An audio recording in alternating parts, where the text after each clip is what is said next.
I'm Julie Barkey with Session Update. The Senate Judiciary Committee is using today's slow legislative schedule to take up a bill that alters child custody arrangements. We're going to go live to that committee when it gets underway. But first, get a stadium, bonding, and tax bill done. That was the request made by Governor Mark Dayton earlier today. He met with the media to answer questions on the newest stadium proposal offered on Tuesday, which would fund the stadium's infrastructure and be a part of the bonding bill.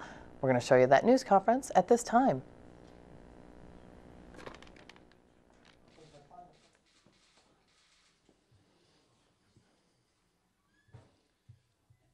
The three of us have invited the Speaker and the Senate Majority Leader to a meeting this afternoon to see if there's anything that can be salvaged out of the current fiasco. Yesterday was probably the most cynical attempt at political gamesmanship that I've ever seen in my 35 years around here. Legislative leaders are supposed to be doing that, providing leadership, not gamesmanship. And instead, Republican leaders are playing poker with thousands of Minnesota jobs that are at stake in these outcomes while they're trying to just save their own. And I think that's just really fundamentally wrong. And I hope people in Minnesota will see it for what it is. After, 8 months of negotiations, bipartisan, 2 Republican authors of the bill, after 4 months of a bipartisan legislative working group working together, for thousands of hours of negotiation, we came forward with a proposal. It went through 7 legislative committees, went through some changes, but basically the structural integrity of the project remained as it was, and as the Senate author said herself, 2 prerequisites for it were no general fund tax dollars would be used, and there would be a roof on it so it could be used year-round as a people's stadium. Well, unbeknownst to the bill's 2 authors, both Republicans, the Republican leadership yesterday, the day after they were supposed to have adjourned, comes forward with this harebrained scheme that would basically destroy the project as it's conceived and destroy it as it's funded, and for all practical purposes destroy it for this legislative session. The Vikings oppose it, the city of Minneapolis opposes it, I oppose it, and here we are with no time left in the session, and they don't even have a firm proposal, and they want us to believe that this is serious. They must have a remarkably unfavorable opinion of Minnesotans if they think Minnesotans will believe this, and they shouldn't, because it's not sincere and it's not right. Ever since that bill came out and went to the legislature, I've been told that the Speaker supports it and not supports the bill, but will supports giving it a chance to go forward. He told that to me, he told that to the commissioner of the NFL. Well, actions speak louder than words. And first thing that happened to that bill is the financial foundation of it, which was charitable gaming expansion, and the proceeds going to the state and to the charities that benefit. That was immediately undermined and reduced, and then reduced again. And then they turn around and criticize the proposal for not having viable funding or sufficient funding. Well, it did when it went to them, not after they got done with it. Of course, now the funding is general obligation bonds paid for with taxpayer dollars, which they've said they're against, for building stuff from the turf down. I mean, come on. I mean, nobody even knows what turf down means. You're going to have somebody build half the stadium down, the other half the stadium up, and then leave it with no roof. I mean, it's laughable, really, if it weren't so serious and if there weren't thousands of unemployed Minnesotans who are waiting for this project to go forward. So, it's just extremely, extremely disappointing and profoundly disturbing that all these months of working together and working it out together and promises of support to accomplish this have come to this kind of disaster. And again, I hold the Republican leadership in the House and Senate responsible for it. And they can deny it, I'm sure they will, but I think the people of Minnesota can figure out pretty clearly, I've been for this project from the very beginning, And nobody has wants it more than I, not for myself, but for the people of Minnesota, for thousands of people that put to work. And to watch that be swept away now is just really appalling. Well, I have received over 2,000 emails in the last few days. And almost to an email, they say, allow us a vote on the stadium. So my request of Senator Senjum and the Senate Republicans is, and Senator Senjum and I are co-authors on the Vikings bill. Him and I are both authors of it. And we did that intentionally so that this would be a bipartisan effort, so that we could take the partisan politics out of the stadium. So my request of Senator Senjum this morning is through 5 committees, bipartisan votes in every committee. Some committees where Democrats put up the majority of the votes, some committees where Republicans put up the majority of the votes. Give us a vote on the floor of the Senate. That's all the people of Minnesota want. After months and months and months of work, just give us a vote. You know, this morning I met with some members of the electricians union in Minneapolis. They have 25% unemployment in their local union. If any industry in this state had 25% unemployment, we'd be up on the floor of the Senate right now talking about figuring out how we could help that industry. If our medical device industry had 25% unemployment, we'd be doing something up on the floor. But what did we do today? We took a day off. Decided there was no need to meet. Senator Senjum, tomorrow, when we come back into session, let's bring that Viking Stadium bill up that has bipartisan support, moved through 5 committees with bipartisan votes, and give the people of Minnesota a vote on it.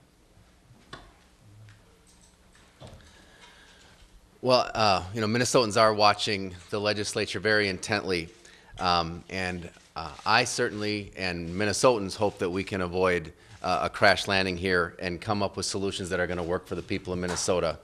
And the path there seems very clear to me. First, it's time for all of us, and particularly for the Republicans, to get serious about coming up with solutions that are going to end this session in a meaningful and reasonable way. There isn't any reason that we should not take an up or down vote on the stadium bill that is currently sitting on the House floor. The Speaker and Republican leadership promised that they would give it a fair process. It's gone through a process, that process. He promised that if we put up 34 votes for the bill, they'd have 34 votes, and we could get this stadium legislation passed.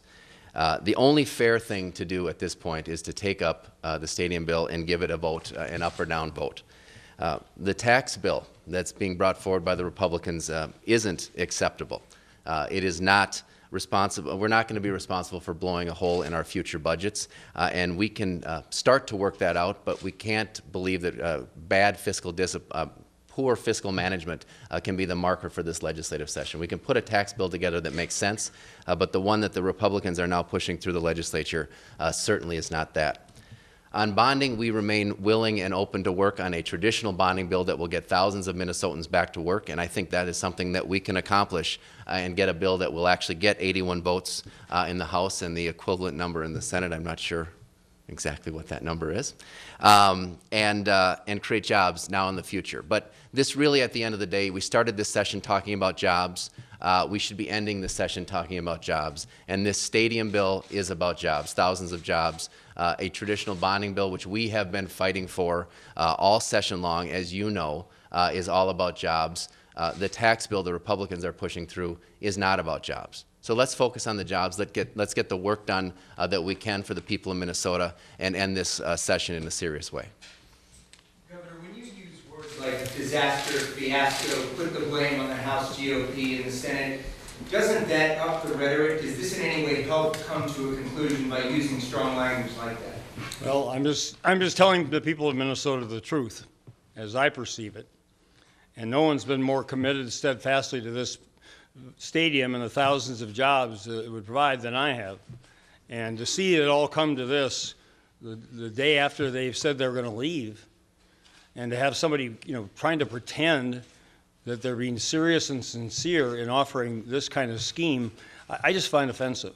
We can have our honest disagreements here, and we do. That's democracy. But people have to work together, which means they have to be straight with one another, and it means that when you say you're negotiating, you negotiate. You're not plotting something behind people's back for either 2 days or 2 weeks. I mean, their story keeps changing. So, you know, it's just, you know, I can't deal with people who are untruthful. I can't deal with people who don't keep their word. I can't deal with people who say one thing and do another. And so if this project crashes, which, you know, it's on the way to the ground right now, and I don't see how it can be salvaged because other than, as both Senator Bakk and Representative Thissen said, bringing the bill that is on the floor, both the House and the Senate, still has the fundamental integrity of what was negotiated over thousands of hours, bipartisan, and give it an up or down vote, and then go from there. But, you know, if they're not willing to do that, I mean, to try to renegotiate a whole financing scheme at this point in time with, you know, a few days left in under the Constitution for a session and, you know, no committee hearings scheduled. I mean, it's absurd. Anybody who knows anything about the process here knows this is not serious. This is just political gamesmanship. To get that to happen, Governor, to get a floor vote on the original bill, would it be worth giving in on taxes and bonding? Is that a price you'd be willing to pay? I'm not going to compromise the fiscal stability of Minnesota and the financial future of the state for anything. And if they want to set up that kind of gamesmanship again, I deplore it. You know, we ought to have an up or down vote on the tax bill, up or down vote on the stadium bill, up and down vote on the bonding bill, and everybody in Minnesota will know which legislators are for or against either one. That's being accountable. That's being responsible. That's honest leadership. Have you heard back from the Republican leaders? Spoke with Speaker Zellers just before this event, and I'll leave our conversation between the two of us, but he can speak for himself. Was it a pleasant conversation? It was candid. Governor, you've invited them, are you going to meet with Republican leaders today? If they're willing to meet, the three of us are available to meet. Is that a yes? They're confirmed, Ms. Danucci says. What time? 1 p.m. What are you going to tell them? What have you done, and what are your motives, and what are you propose to do to resurrect this, if that in fact is what you want to do? For the leaders, would there be any DFL votes for a bonding bill that included this new turf down stadium? I mean, I think the bottom line is no one knows what it means. The number moved from 300 million to 200 million to 250 million. We don't know what turf down means. I think nobody knows, including the Republicans don't know what this means. They described it as embryonic. They described it as an incubating idea. So I think that's now an almost impossible question to answer.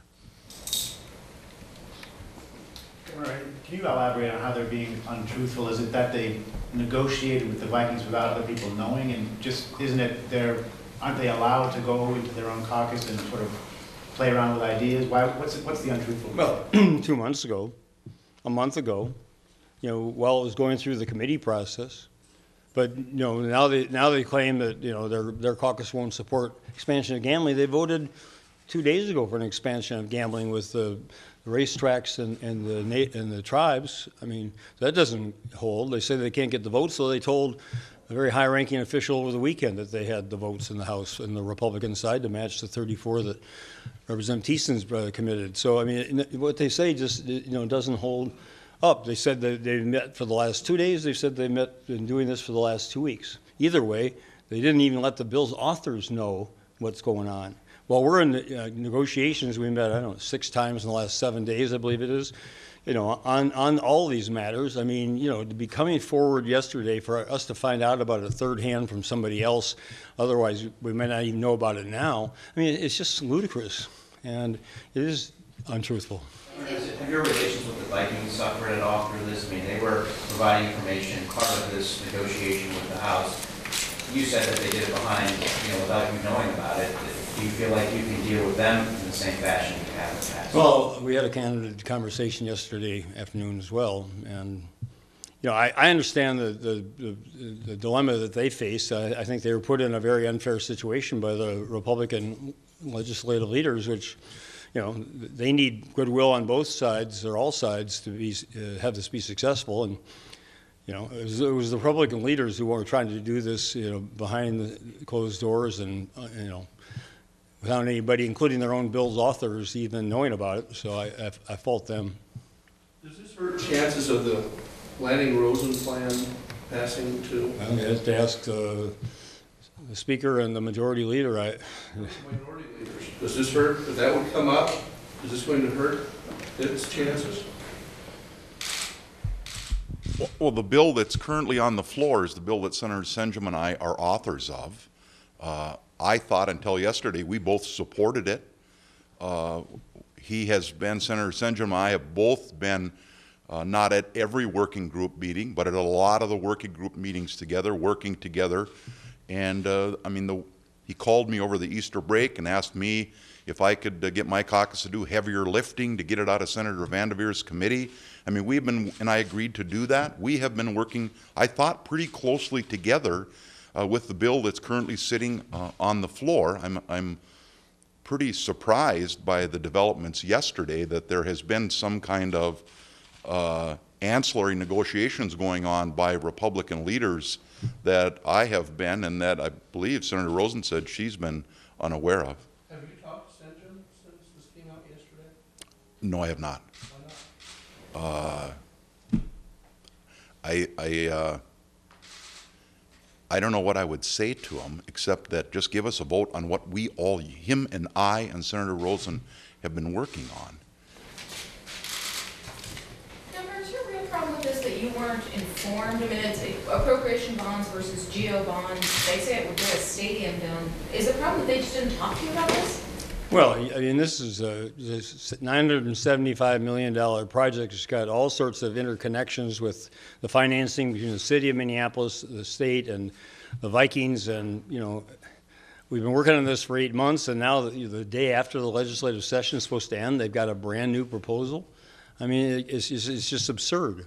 And it's not something I can give any credibility to or to them for the sincerity of their effort. I think, you know, they've said that, you know, the tax bill would be a win for their caucus, and the stadium and the bonding bill would be a win for me and our caucuses, and they can't have 2 wins for 1 win. So, you know, let's knock out the stadium, but do it in a way that we can, you know, have an escape and claim that, you know, we've offered something and the Democrats have turned it down. That's the way I view it. Governor, are you opposed to the idea of the general obligation financing method for this if it had a roof, if it had all the other stuff that you want? Do you oppose the GO concept? Well, we agreed at the very beginning that there wouldn't be any taxpayer dollars. The polls show that the public opinion for or against helping keep the Vikings here depends fundamentally on that question. People don't support it if they think their tax dollars are going to go for it, and they support it if they realize their tax dollars are not. So, I mean, I don't understand why they are violating that basic premise, but that's their decision, not mine. You know. Semantics. I mean, if you expand gambling, those are tax dollars that are coming to the state that are then paying back appropriation bonds. Or if you do GO bonds, those are tax dollars that come to the state to pay back GO bonds. Isn't that a matter of semantics? Well, you can semantic your way out of any possibility of the state's participation in anything, and if that, you know, some people, that's their objective, so not yours, but I mean, people who oppose this, you know, I mean, the Speaker last year proposed the bill, I'm told, that expands the charitable gaming through the electronic pull tabs, and all that money was going to go to charities, and that bill went nowhere. So this wasn't going to happen. This expansion of charitable gaming was not going to happen except for this project. So that's additional revenues, some of which are going to the charities, some of which are going to the sponsors of the games, and then some of which is going to the state of Minnesota to pay off the bonds. So, you know, you can call it what you want, but to me it's very different from general fund tax dollars. Do you still believe that this is, as you and both Senator Bakk said yesterday, that this is simply a way to kill the bill? Do you still believe that that's what's going on here? That I don't have any other reason to believe anything else, so we'll see if I get new information this afternoon, but I don't have any other reason to change my belief. Governor, GO bonds are primarily repaid through income and sales taxes. Would that be a more stable revenue source than an expansion of gambling? Well, there are a number of more reliable sources, but again, up until now, the Republicans have ruled it all out. I mean, they knocked Arden Hills out of the game by saying they couldn't increase the sales tax on either generally or on food and beverages. So they were adamant about that, and except for without a referendum.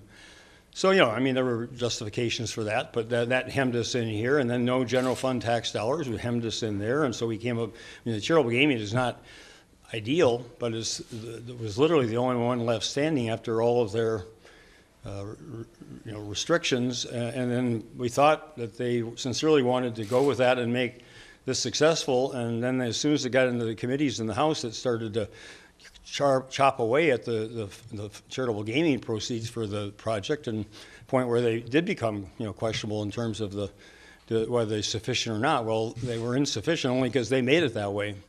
And then they use that as another reason to question the viability of the project. So I mean, this has been going on for quite some time, and I've rolled with the punches because that's part of the process, and because I want to see this happen. I want thousands of Minnesotans to go to work. I want to keep the Minnesota Vikings here in Minnesota.